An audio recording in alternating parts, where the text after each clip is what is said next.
Yes, Sandra, we just got this in literally 2 minutes ago, but Fox News can confirm that Iran's supreme leader, the Ayatollah Khamenei, is dead following Israeli strikes against his compound and location earlier today. A senior Israeli official confirming this news. Earlier tonight, Israel's Prime Minister Benjamin Netanyahu describing the strikes not only against the supreme leader, but against much of the Iranian leadership.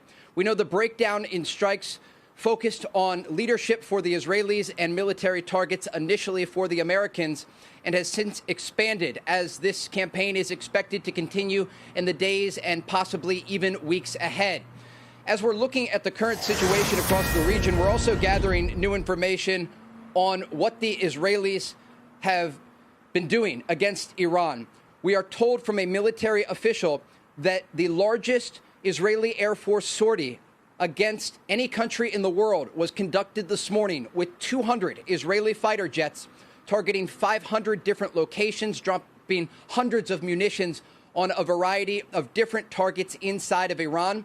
The Israelis, while they were going after leadership, were also looking to neutralize the incoming ballistic missile fire that has targeted their country throughout the day. Sirens sounded across Israel throughout the afternoon, sending millions of people into bomb shelters. But again, the takeaway here, the Israelis have killed Iran's supreme leader. That is being confirmed to Fox News by a senior Israeli official. John, Sandra? Okay, so Trey, you're obviously breaking that news for us just now. We'll be looking for reaction, obviously, on the ground in Iran and all over the Middle East region. Absolutely. This is a major blow to the Iranian regime. Iran's supreme leader, the Ayatollah Khamenei, was not a figurehead. He was the man in charge of decisions as it relates to Iran's nuclear program, their expanding ballistic missile program, the hardline positions that made it impossible for the Americans to reach a diplomatic solution with the Iranians. And that led to a variety of conversations behind the scenes. And I can also report, having just gotten off of a background call with a U.S. official, that there were attempts made by the Trump administration, really olive branches given to the Iranians at the negotiating table, asking them to find a solution on the nuclear issue.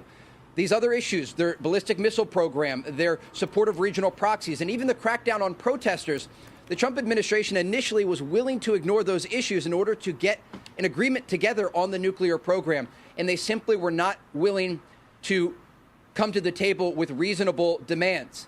And despite the efforts by top negotiators that were sent to Oman and to Switzerland, whether it be Special Envoy Steve Witkoff or President Trump's son-in-law Jared Kushner, who we know have been working across the region around the clock over the past year, not just on this issue, but also to get a ceasefire in Gaza and implement the new Board of Peace to create stability in the region.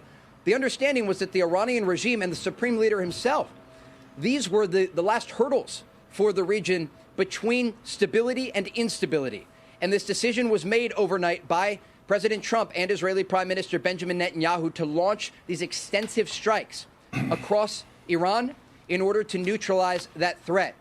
President Trump overnight, when he made those remarks, said there could be American casualties. This is going to be a difficult fight because no war is easy, despite the fact that by tomorrow the Israelis believe they will have air superiority over the skies of Iran. But we have seen the Iranian response today, not just here in Israel, with the ballistic missile fire targeting major population centers, including Jerusalem, Tel Aviv, and Haifa, but also Gulf countries, Bahrain, the UAE, and Qatar. A regional diplomat telling Fox News this evening that 8 people were injured in Qatar during one of the attacks. One of them is in critical condition. And so there are serious consequences to this counterattack by Iran. But again, tonight, the news that is breaking across the region, Iran's supreme leader, the Ayatollah Khamenei, according to a senior Israeli official, has been killed. So, Trey, if that report from the senior Israeli official is correct, the big question is what comes next. The Ayatollah was 86 years old. I imagine that in the theocracy of Iran, they have got clerics lined up to take that position in the same way that they have planes lined up over Ben Gurion on the landing approach. So what does that mean for the future there in terms of the theocracy if that were to continue? Israel is looking east right now to the threat from Iran, but they're also looking north and south. Iran's largest proxies are Hezbollah, the Lebanese militant group in southern Lebanon, and the Houthis in Yemen. Hezbollah, according to an intelligence official I spoke to recently, still has thousands of rockets and missiles, and around half of them are within range of Israeli cities. And this is a serious threat still posed to Israel, despite the fact that the Israelis have degraded and destroyed much of the Hezbollah arsenal. It still poses a threat to Israel. You might remember, as we reported throughout the past 2.5 years, the Israelis decapitated the head of Hezbollah, Hassan Nasrallah, with a strike in the Dakhya neighborhood of southern Beirut. They went after the missile launching positions we saw on the ground there in southern Lebanon as the Israelis meticulously moved field by field and cave by cave to go after these positions that had been dug into the sides of mountains.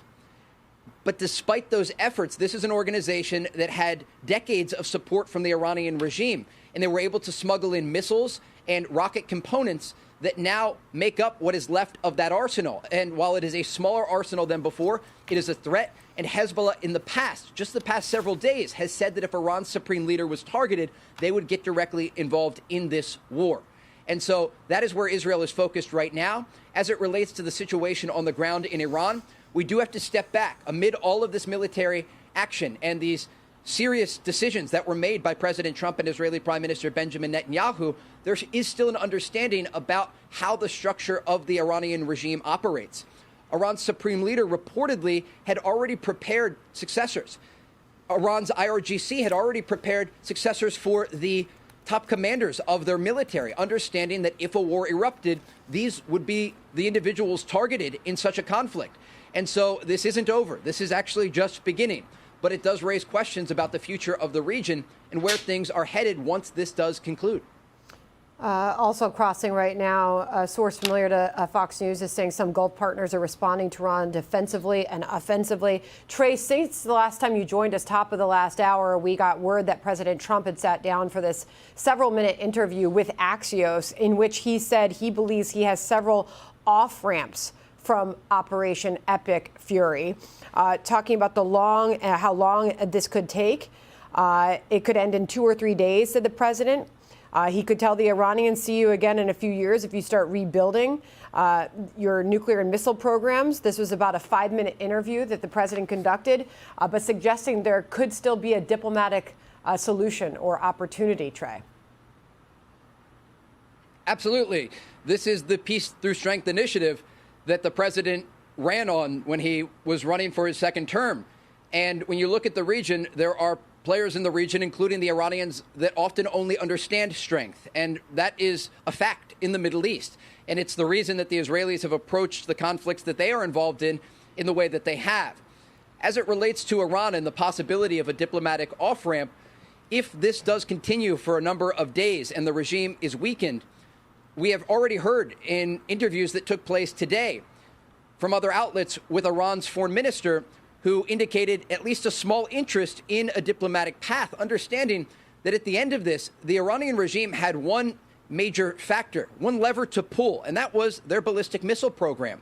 Now, while they still will fire ballistic missiles, likely in the days ahead, when they have no nuclear weapon, they have a limited supply of missile launchers, and their regional proxies have been decimated over the past 2.5 years, it raises a very significant question. What does Iran have left to fight with if this is an extended campaign that lasts for several days or several weeks? They certainly do pose a threat. They have anti-ship missiles. They have ballistic missiles. But their ability that they had, and really we should look at October of 2023, the ability that they had before the war began with Hamas launching the brutal massacre into southern Israel on the morning of October 7th. When you think back 2.5 years ago, this is a totally different Iranian regime. It is a weakened regime. It is a regime that cracked down on protesters, slaughtering, according to President Trump, 32,000 of their own civilians. That's behavior from a regime that is cornered, understanding that they have very limited options of how to respond. And so the days ahead will be quite interesting to see how the Israelis and the Americans move forward with strikes against Iran. But certainly in these situations, we have often seen temporary ceasefires when conflict erupts in order to get some sort of deal together. And just one concluding point here that I want to note. Back during the 12-day war in June of 2025, as we reported here on the ground amid heavy incoming ballistic missile fire, That war was unfolding with casualties here in Israel, more than 24 people killed. The Israelis launching a series of strikes across Iran, trying to take out those air defense systems. But it was when President Trump ordered Operation Midnight Hammer that the Iranians suddenly responded just once against a base in Qatar, the Al Udeid base, and then, in a way, backed off. And it was President Trump, one man, who was able to decide the outcome of what comes next. And I remember a moment here on the ground. Israeli fighter jets were in the skies, on their way to continue with a bombing campaign against Iran, and President Trump got on the phone and called off the strikes. So when the president feels that there's an opportunity for a deal, there are options and off-ramps to be taken. All right. Trey, confirming right here per senior Israeli officials that the supreme leader is gone. Trey, thank you very much. We'll get another update from you shortly. Hey, Sean Hannity here. Hey, click here to subscribe to Fox News YouTube page and catch our hottest interviews and most compelling analysis. You will not get it anywhere else.